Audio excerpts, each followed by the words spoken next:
The history lesson was cool, but it never really explained why Palm Springs is so gay. In my last video, I explained why Palm Springs became a gay haven. And in your comments, you showed me there's much more to explain to the story. Thank you. So you gave me missing pieces, and I put those together for you. So today, we are going to dive deeper into the first video ever could.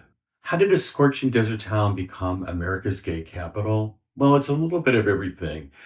You had the Hollywood secret, you had a horrible epidemic, legendary parties, and then you had a real estate wave that cemented a prideful community. Palm Springs did not start out being a gay capital. It started out with powerful people looking for a place for privacy.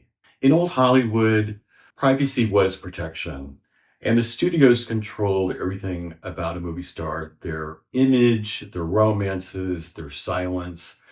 A movie star was a product. If you were different, it wasn't the kind of life that the studios could promote. So you had to find a place that was close enough to Los Angeles, but far enough away to be yourself. Palm Springs became that place. Some people called this the 2-hour rule. One viewer pushed back and said, I always thought it was the 100-mile rule. 2 hours, 100 miles, the point is the same. Close enough, but discreet. So the architecture helped. Walled estates, private pools, homes open to the sun, but closed off to the streets. It's so interesting how architecture tells a story of who we are, don't you think?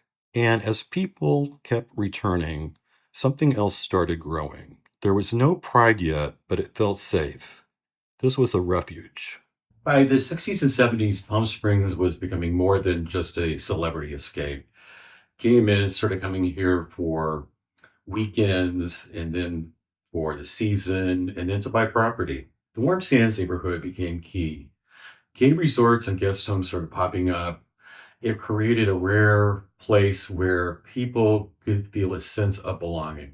If you had to put a mask on and left your house and you checked into one of these gay resorts, it probably felt revolutionary. One viewer remembers spending his 30th birthday alone at the villas, decompressing in the heat, never having the feeling to leave once he checked in. That's the emotional logic of Palm Springs. Alone without feeling lonely, visible without explaining yourself. By the 1980s, that network became something much, much stronger. You cannot tell this story honestly without this element, as sad as it may be. The AIDS epidemic destroyed gay communities throughout America. Entire worlds were turned upside down.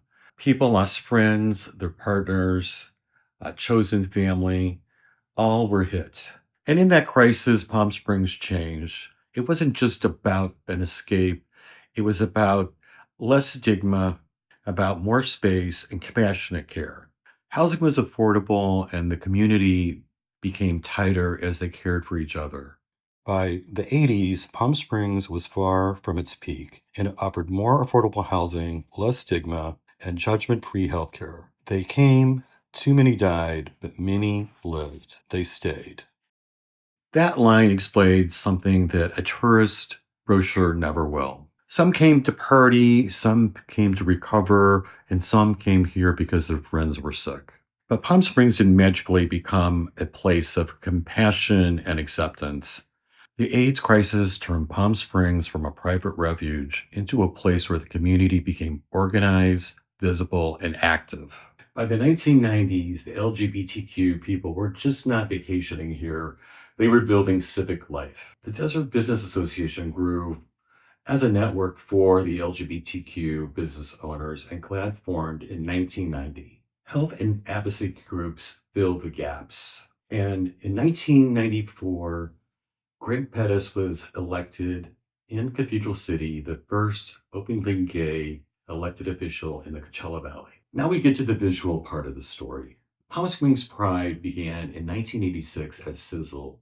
In 1992 was the first Pride Parade. And by 1997, the parade was marching down Palm Canyon Drive, the city's front porch. The community was no longer gathering behind walls, it was proudly marching down the main street.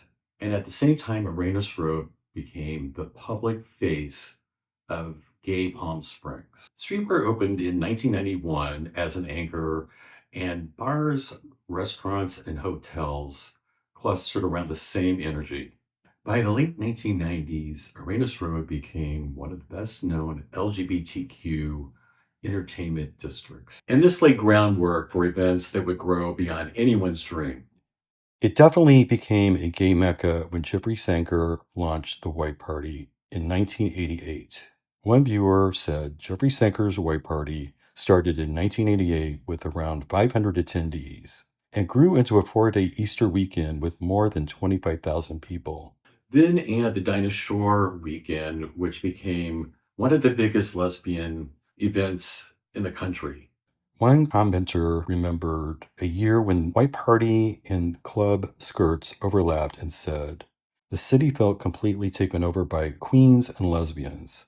Funny line, but historically useful, because this is when Palm Springs understood the economics of the LGBTQ identity. Visitors meant hotel rooms, jobs, and repeat tourism. And this is where Palm Springs crossed into something bigger than tolerance. Gay culture became business, and business was booming. Tourism can make a place famous, ownership can change a city.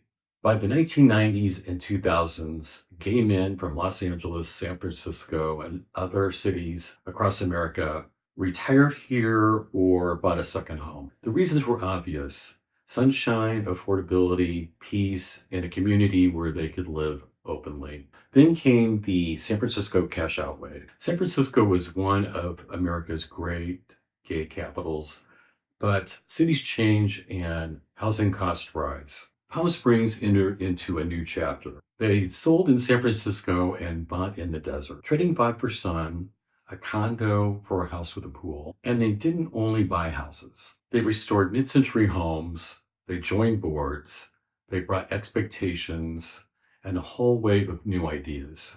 This is why gay influence in Palm Springs is not only bars and parties. It is design, preservation, identity, and mountain views at golden hour. For a lot of people, these homes were not just a house, they were the outlets for their reinvention.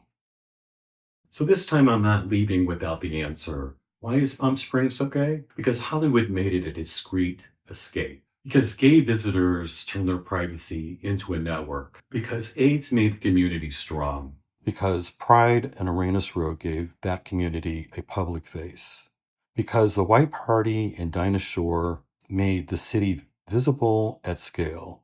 And because real estate opportunities turned visitors into owners. Palm Springs became America's gay capital because the refugee turned into a community, and the community turned into an economy. And the economy built an identity that still stands today. I love to hang out in Palm Springs for the day. I love the all-inclusive vibe. Everyone is there.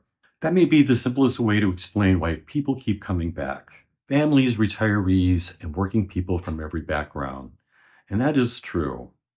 And that's what makes the place work. Some people came to hide. Some people came to heal. Some people came to party. And some came to stay.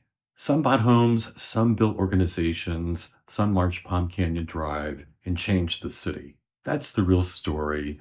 A scorching desert town became America's gay capital because it gave people the room to become who they are. And then those people changed the town.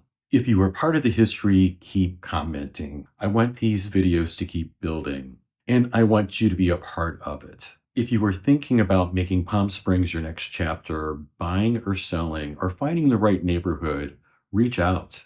I'm Bryan. This is Desert Living with Bryan, and I look forward to seeing you in the next one.